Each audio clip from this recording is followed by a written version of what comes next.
Emprendedora y exploradora, la historia de Mónica es una historia de superación y pasión por el deporte. Hoy nos contará cómo sus 3 ingenierías y sus ganas de explorar el mundo la llevaron a emprender en diferentes países y hasta presentarse para ser astronauta de la ESA. Welcome to She Has a Voice podcast. Stories about women of strength and their journey in tech.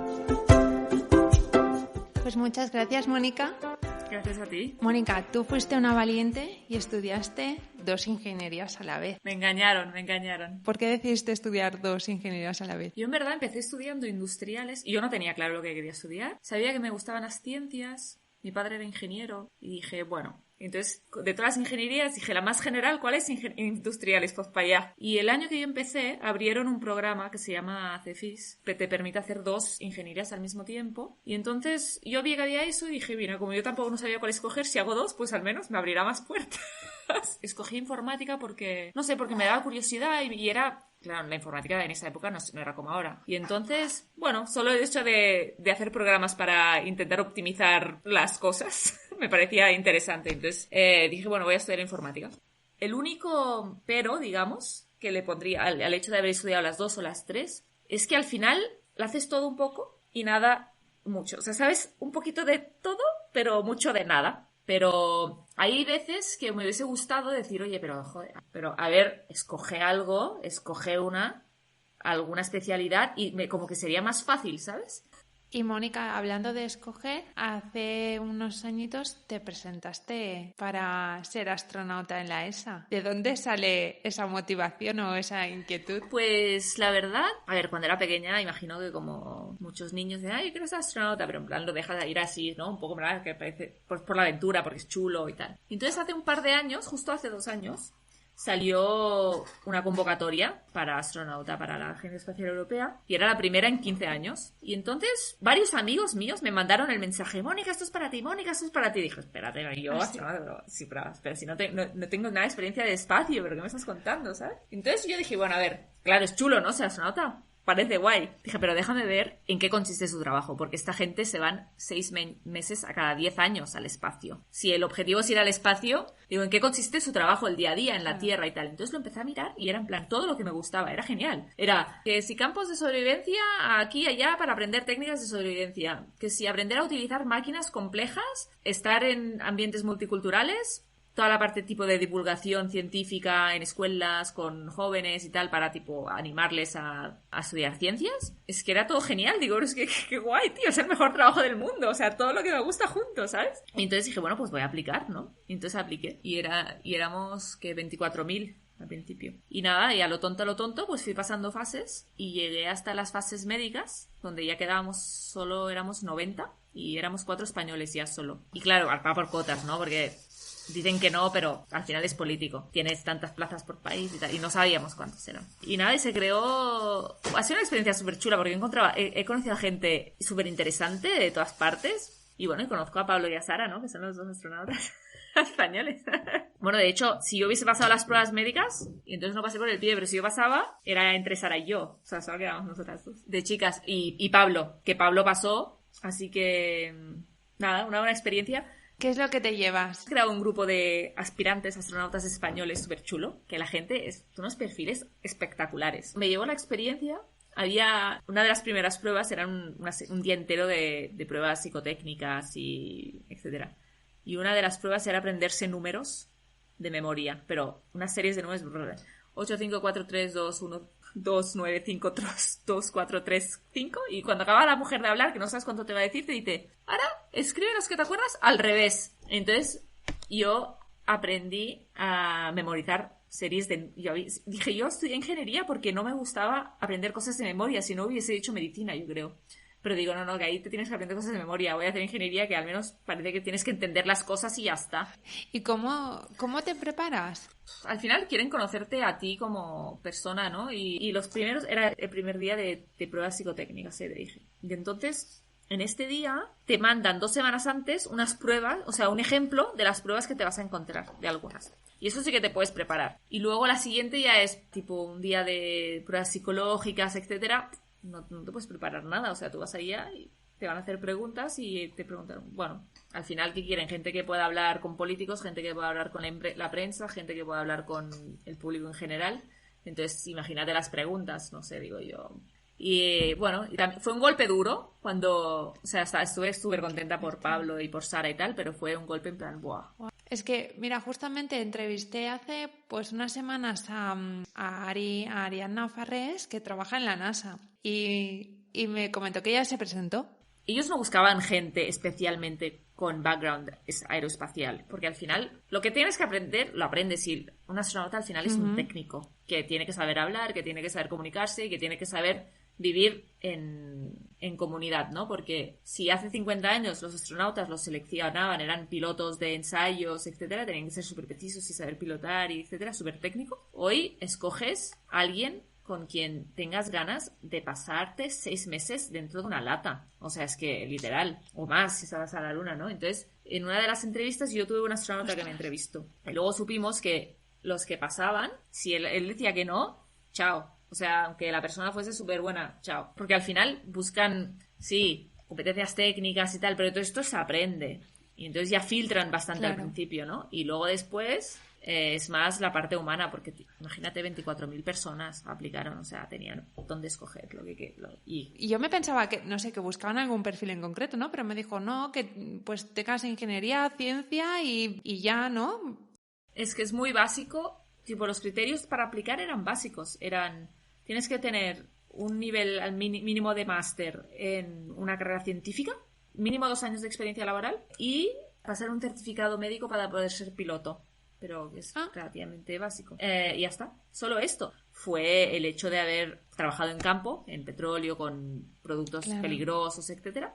Y todo el tema de las expediciones y estas cosas, porque al final te preguntan, tipo, ¿cuántas veces has estado en situaciones en la que tu vida está en peligro, ¿no? O tu vida está en riesgo, etcétera. Porque al final quieren gente que sepa manejarse en situaciones complejas, ¿no? Humanamente y situaciones de riesgo. Por eso en esa época cogían a tantos pilotos. Sí, sí. ¡Qué aventura! ¡Ostras! Y Mónica, te quería preguntar sobre el tema del deporte, porque tú integraste el deporte en tu vida desde ya muy pequeña, ¿no? Y vi que jugaste en el Barça, después en Brasil empezaste, creo, con temas de kitesurf. ¿De dónde te viene la pasión? Bueno, el deporte, en mi casa, en mi familia, siempre la primera prioridad en los estudios y después el deporte. Y entonces, en mi casa, jugábamos, bueno, todo el mundo jugaba a tenis, empezábamos todos con el tenis, yo creo que con 2 años ya estaba con una raqueta de tenis pululando. Y entonces ahí empezamos a competir y aprender a perder, que yo creo que es una de las cosas más importantes que me ha enseñado el deporte, al menos, de competición. Yo quería jugar a fútbol, de hecho yo siempre había querido jugar a fútbol, y mis padres cuando era pequeña no me dejaban porque decían que eran para niños, entonces todavía tengo el trauma más cruzado, esto de... no, es para chicos, no sé qué. Y fue a los 16 o así que yo me fui a estudiar a Londres y tuve una depresión, pero de caballo. Y entonces cuando conseguí volver, medio que chantajeé a mis padres, decir, yo quiero jugar a fútbol, ahora quiero jugar a fútbol. Vale, bueno, niña, pues vas a jugar. Entonces ahí fue cuando entré para jugar en el Barça. Y entonces ahí empecé a jugar a fútbol. Y luego los deportes más tipo en mi caso son más de deportes así tradicionales, ¿no? Y luego, cuando yo me fui a estudiar a Francia, fue ahí donde empecé a hacer deportes como más de aventura, ¿no? Digamos. Y nada, y así poco a poco, hasta que más o menos en esa época... una amiga me dijo, ¿has visto este deporte nuevo? Con una cometa en el agua, que parece... A mí me gustaba mucho el esquí acuático. Que me dice, pues parece con el wakeboard, con una cometa y tal. Lo mira y digo, qué guay, tío, parece súper chulo, yo quiero hacerlo. Cuando fui a Brasil, ahí aprendí, no como ahora aprenden todo tienes que ir a una escuela, con todo con seguridad, y el material de esa época no era como el de ahora. Conseguí aprender. Y nada, y el deporte siempre ha sido una parte así como muy importante, que me da como equilibrio, ¿no? En mi vida. Y Mónica, ¿alguna vez has llegado a combinar la ingeniería con el deporte? Pues justo, ahora que me lo preguntas, estoy montando un proyecto ahora, justo de esto. Spoiler. Yo siempre la había como separado bastante, ¿no? El deporte era mi hobby que tomaba más y más importancia, y la ingeniería o el trabajo es mi vida profesional, ¿no? Y entonces cada vez más empezaba a hacer expediciones en solitario o no en solitario, pero expediciones así como un poco más o menos con lo que te decía, con el deporte como una herramienta de transporte y de explorar, ¿no? Pues con kite en el agua o en la nieve o en bicicleta, etcétera. El año pasado hice una expedición en solitario, crucé Laponia con esquís y una cometa. Y entonces hicimos un vídeo. No quería que fuese one more ski video on YouTube. Si lo he hecho es porque realmente quería que tuviese ese impacto, chicas más jóvenes, para pensar, ¿vale? Porque todavía en el mundo de la exploración y de aventureros así, la mayoría son hombres. Claro, yo me encontré ya con un montón de problemas que al final yo lo estaba pensando y dije, pero a ver, todos estos problemas o situaciones o fenómenos se pueden explicar con conceptos científicos. Lo que estoy montando ahora es intentar utilizar estas expediciones para, uno, aumentar la diversidad de los referentes en outdoors y en ciencias. El objetivo es poner este vídeo, por ejemplo, como background. Quería organizar workshops en escuelas, ver el vídeo y es como te ponen una escena, ¿no? Te ponen una escena, pues una chica que va a una aventura no sé qué, todo lo de los bias, unconscious bias, trabajan solos, no hace falta que digas nada, los niños ya lo ven. Y de ahí dices, vale, pues tú tienes toda esta escenario, hace menos 20 grados, tormentas te mueves con una cometa, tienes temas de aerodinámica, tienes temas de las leyes de Newton, tienes temas de sistemas de energía, de por qué a menos 20 grados no puedes usar gas, tienes que usar gasolina o no funciona, las baterías no aguantan, un montón de cosas que se pueden explicar con conceptos científicos, ¿no? No es lo aprendo en un libro, es vale, yo qué sé, hace frío y qué funciona, qué no funciona, qué impacto tienen estas cosas, ¿no? Mucha suerte, Mónica. Me ha gustado mucho, ¿no? Lo que has dicho, que el deporte te ha enseñado a conocerte, ¿no? A conocer tu cuerpo y a interpretar las señales. Y te quería preguntar por el accidente que tuviste, porque leí, ¿no? Que antes querías ir de Mallorca a Barcelona,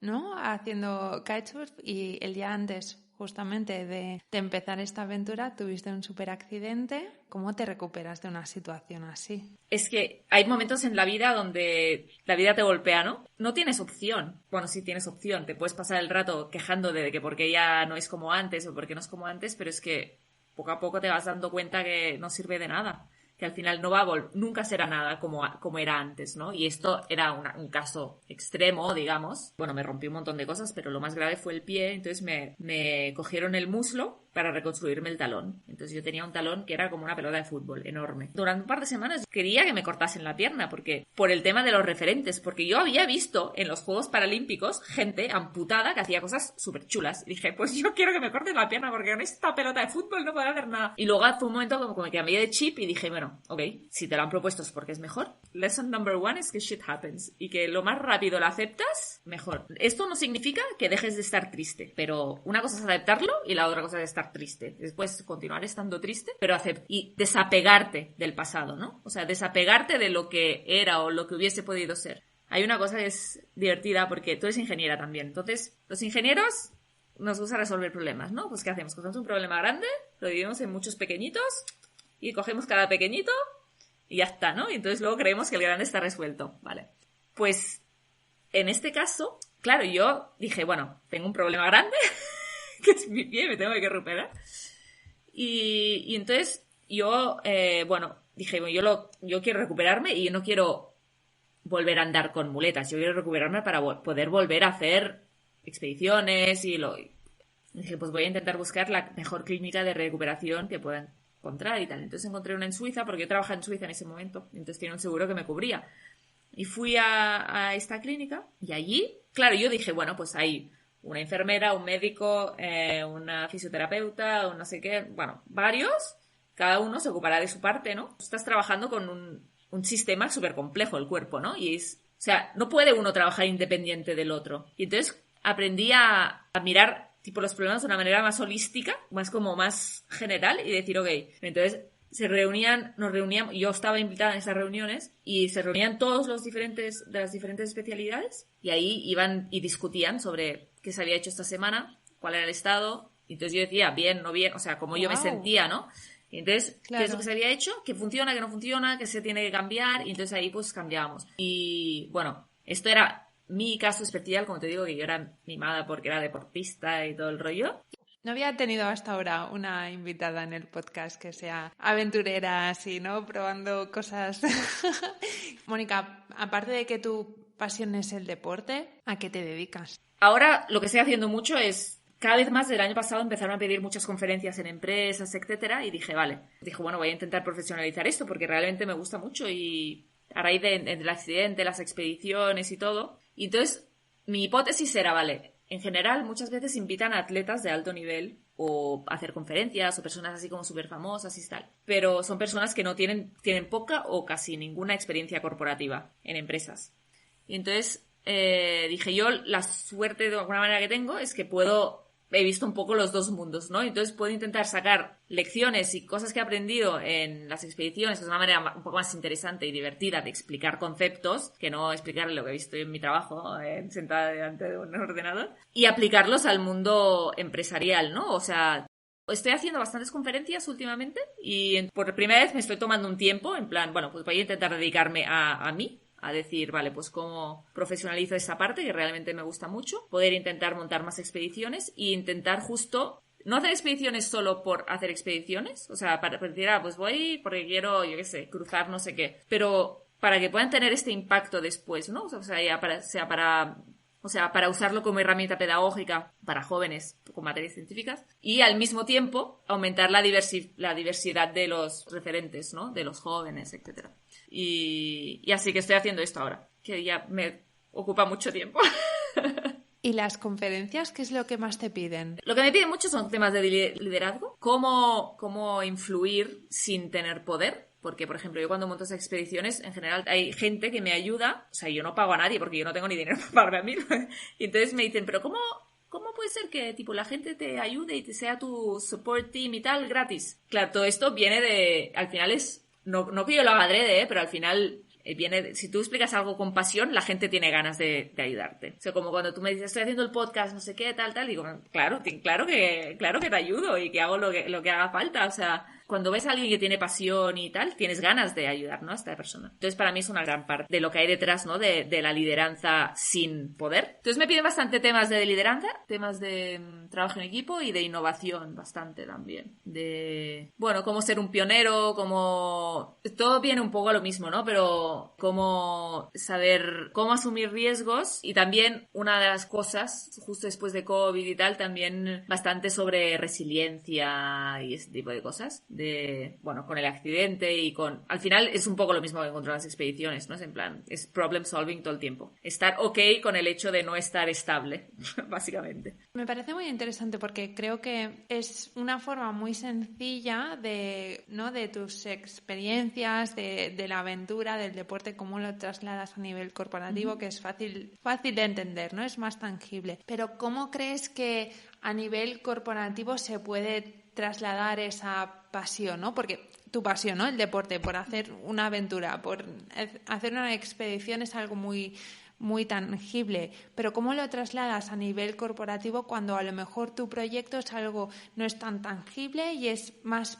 pequeñito, ¿no? O el impacto no es tan visible. Yo creo que en todos los trabajos, todos, aunque seas basurero, con todos mis respetos, y todavía los basureros son los que más impacto puedes encontrar al final, pero en todos los trabajos tú puedes encontrar una motivación intrínseca que te haga, por la cual tú te consigas convencer de que esto lo haces porque quieres y no porque te están pagando. Hay un libro muy bueno de Barry Schwartz, no sé si lo conoces, que se llama Why We Work, y te habla de la diferencia entre las motivaciones intrínsecas y extrínsecas. Entonces, las extrínsecas es el sueldo, ¿vale? Y las intrínsecas son las que están de acuerdo con tus valores, con lo que a ti te mueve al final, ¿no? Entonces, yo me acuerdo que pues cuando yo trabajaba en minería, a mí me daba absolutamente igual, pero yo encontraba, lo que me gustaba más era el hecho de que yo tenía un equipo que había contratado allá y que lo estaba formando, eran gente joven y tal, y para mí era transmitirles o intentar crear un ambiente donde ellos pudiesen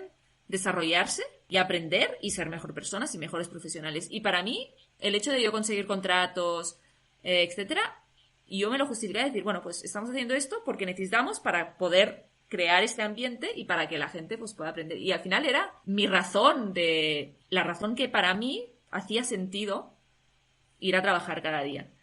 Y solo para acabar sobre lo del libro, que no ha acabado, y muestra con varios ejemplos cómo el impacto de las motivaciones extrínsecas es limitado en el tiempo. O sea, a ti te dan una prima, tú estás, no me gusta el trabajo porque no me pagan bien, porque no sé qué, no sé cuántos. Ok, te van a dar una prima, te va a satisfacer durante 2 semanas y luego volverás al mismo estado porque no has encontrado por qué realmente lo querías hacer. ¿Y volverías al mundo corporativo? Sí, una cosa aprendida es que nunca se puede decir nunca, pero se adapta mucho más para mí a algo, una empresa como más pequeña o una pyme o algo más a escala humana que no una empresa grande. Mónica, en una de tus conferencias decías, ¿no?, que la vida, pues como que se te presentan muchas oportunidades, ¿no? ¿Y qué oportunidades has dejado escapar? Si has dejado escapar alguna. Puedo decir una de la única sí un poco como que me arrepiento, que si lo tendría que hacer ahora lo haría diferente. Y te voy a explicar por qué. Y fui a hacer un MBA a Berkeley y ahí estuve, o sea, empezando una empresa que se llama Will the World, que hace viajes accesibles para personas con discapacidad. Entonces yo estaba con los 2 fundadores y entonces llegó el momento, claro, hay como bastante presión externa cuando estás en el MBA para decir, vale, pues tú vienes aquí para encontrar un trabajo después que te pague X, porque muchas de las personas que van allá se endeudan para ir. Entonces tienen la presión financiera de que tienen que devolver mucho dinero después. Entonces como que te obliga a coger un trabajo, entras como una especie como en esta rueda, ¿no? Y yo tenía la suerte, no tenía préstamo, porque tuve la beca de la Fundación de Rafael del Pino en España. Entonces yo tenía esta suerte, pero como que me dejé un poco llevar por la presión. Y yo al final, cuando acabé el MBA, tenía como la oportunidad de continuar con ellos, intentar crecer la empresa y tal, cobrando casi nada porque no habíamos levantado dinero todavía. Y no hablé con suficientes personas diversas. Pero me dejé llevar y en Nestlé me puse en contacto con el director y el director me dijo, bueno, pues un perfil como el tuyo, claro, no tenemos muchos, es muy difícil de encontrar, escoge qué es lo que te apetece hacer y crearemos un trabajo. Y en plan, wow. Entonces como que dije, bueno, algo seguro, Nestlé, que teóricamente escojo yo, pero claro, era en café, yo ni tomo café. Y entonces al final decidí ir a Nestlé. Y esto siempre tenía como la espinita clavada, por eso me arrepiento, porque no seguí mi instinto.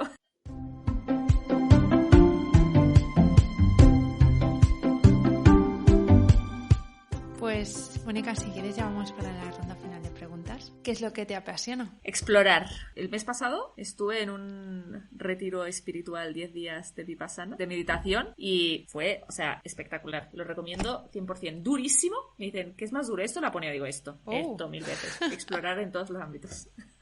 ¿Y qué es el éxito para ti? Yo creo que es una pregunta muy difícil porque yo creo que va cambiando, ¿no? Pero para ti ahora. Para mí ahora sería encontrar una manera, todo esté como alineado, ¿no? En plan, mis valores con lo que hago profesionalmente, no necesariamente, y que sienta que tenga un impacto positivo para resolver los problemas que son importantes para mí. O sea, que personas en las que inspirarse, ya pueden ser personas con discapacidad, de raza diferente, de orientación sexual diferente, lo que sea, pero que sea un poco más diverso. Esto en ciencias y en el deporte de exterior, que es lo que me gusta a mí. ¿Y algún objetivo que tengas a medio o largo plazo? ¿Algo que quieras conseguir? Ahora mismo, estoy mirando tan a corto plazo que no estoy consiguiendo ver a medio plazo porque estoy montando estos varios proyectos al mismo tiempo y quiero ver a ver cómo se acaban de decantar. Y al final, yo creo que intentar sufrir menos y ser más feliz y ayudar a los otros a sufrir menos y a ser más felices. En general. Una mujer que te inspire. Mira, hay una chica, es una deportista que se llama Nuria Newman, que hace kayak extremo y tal. Y tiene una filosofía de vida que bastante inspiradora, ¿no? Es una chica que tiene estudios y tal, pero se atrevió a decir, no, pues yo quiero vivir de mi pasión, aunque tuvo que vivir en casa de sus padres durante un tiempo, etcétera. Y a través de sus expediciones y lo que ella hace, al final conecta con las personas y inspira. Yo creo que lo consigue hacer muy bien, lo que a mí me gustaría hacer, entonces yo creo que me inspira bastante. Y última pregunta, ¿qué consejo le darías a la Mónica de cuando era pequeña? Le diría que la vida es suya, no es de nadie más. No es de sus padres ni de nadie. Que haga lo que quiera con ella. Te digo todavía la vida a la Mónica de hoy, porque todavía no lo tiene tan asumido, pero a la vez, si lo tuviese asumido desde pequeña, sería más fácil. Pues muchísimas gracias. Oye, gracias a ti. Qué guay. Y hasta aquí la aventura de Mónica, la primera invitada exploradora. Espero que os haya gustado este episodio y nos vemos la próxima semana con Eva Vidal, profesora de Electrónica, Ética y Sostenibilidad en la UPC. Gracias, chao.